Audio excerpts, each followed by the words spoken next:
फलटण शहराच्या एकंदरीत सगळ्या डेव्हलपमेंटसाठी, तरुण पिढीच्या डेव्हलपमेंटसाठी आम्ही फलटण शहराच्या जागा या ठिकाणी शोधत होतो की कुठं आपल्याला जागा मिळते. हा सातबारा समोर असा आला ही जागा सरकारी. आत्तापर्यंत काही लोक हे सांगत होते की जागा आमच्या मालकीची अशा पद्धतीची या ठिकाणी वंगल होती, पण ही जागा सरकारी निघाली.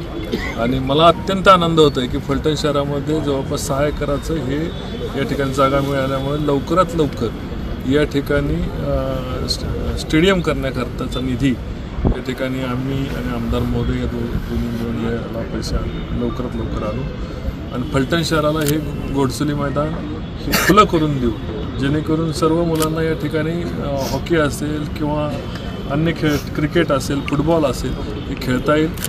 त्याला लागणाऱ्या सर्व सुविधा, अतिशय आंतरराष्ट्रीय दर्जाच्या सुविधा करण्याच्या दृष्टीने लागणारा निधी मुख्यमंत्री महोदयांकडनं त्याला तातडीने उपलब्ध करून घ्यायच्या दृष्टीने आता पाऊल टाकत आहोत.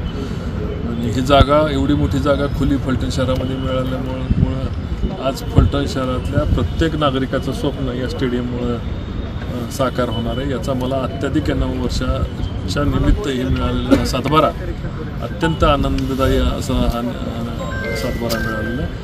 त्यामुळे शहरामध्ये आपण चांगल्या पद्धतीची डेव्हलपमेंटची सुरुवात या 9 वर्षानिमित्त करणार आहोत. ही बैठक झाली, त्यातल्या काल शिवसाहेबांनी आत्ताच माहिती दिली की 7 जागा ह्या नगरपालिकेला हस्तांतरित करून या 64-84 या दोनचे सर्वे नंबरमध्ये ओपन स्पेस लावले आणि 7 ठिकाणच्या जागा ह्या नगरपालिकेच्या मालकीच्या झाल्या. ते कधीच घडत नव्हतं, ना भूतो ना भविष्य. ते पहिल्यांदा घडायला लागलं की ओपन स्पेस आता नगरपालिकेच्या ताब्यात यायला लागले. काही ठिकाणी ओपन स्पेसवर अतिक्रमण व्हायचं आणि ओपन स्पेस ही आमची म्हणून सांगितलं जायचं.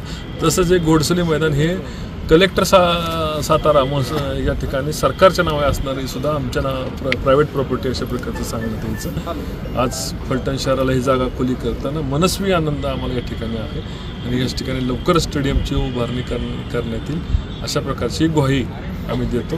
तांत्रिक काय अडचणी या ठिकाणी तपासणं आवश्यक आहे, पण मला वाटत नाही की काय अडचण असेल आणि असली तरी आमदार महोदय या ठिकाणी पुढाकार घेऊन दूर करतील असाही मला खात्री आहे. जय हिंद, जय महाराष्ट्र.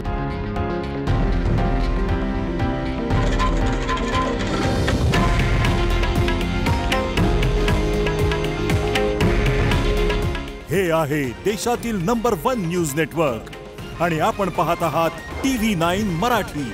काळजी तुमची, हित महाराष्ट्राचं.